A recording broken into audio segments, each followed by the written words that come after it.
તમારું શુભ નામ? કાંતાબેન. આ કયું ગામ? પ્રત્યા. બરાબર. તમારી ઉંમર કેટલી? કેટલી લખાવ? 50 લખાઈ. બરાબર. અને તમને શું પ્રોબ્લેમ હતો?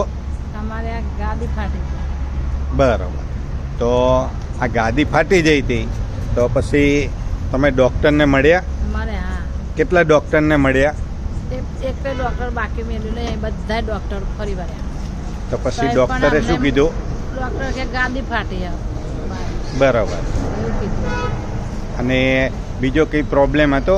બીજો પ્રોબ્લેમ હતો ડાયાબિટીસ. કેટલો રહેતો હતો? ડાયાબિટીસ 600 તો રહેતું જ તેમાં ડાયાબિટીસ. બરાબર. પછી બીપીનો પ્રોબ્લેમ?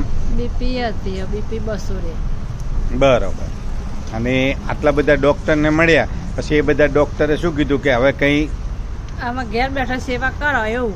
આમાં બાની આશા નહીં કે એવું કીધું હતું કે હવે આ બાની આશા નહીં. હા, બરાબર. એટલે ઘેર બેઠા સેવા કરો.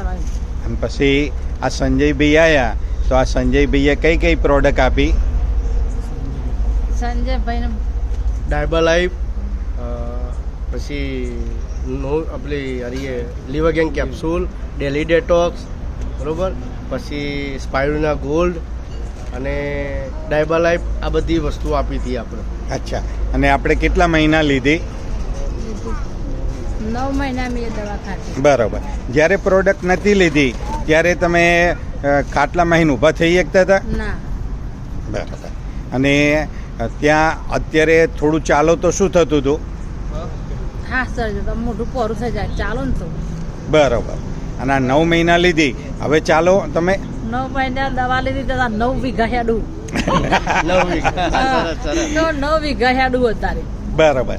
બધો રોગ મટી બધો ગયો? રોગ મટી ગયો. અત્યારે આખા ગંડું કામ કરવાનું, ખેતરનું કરવાનું, તો બધું કામ કરવાનું. બરાબર. હવે અત્યારે કોઈ તકલીફ નહીં? કશી તકલીફ નહીં અત્યારે. બરાબર. તો જેને બીજાને આવી તકલીફ હોય એમને આવી પ્રોડક્ટ લેવી જોઈએ. લેવી જોઈએ. ઓકે. તો તમે સમય આપ્યો એ બદલ તમારો ખૂબ ખૂબ આભાર. જય હિન્દ, જય માય લાઈફસ્ટાઈલ.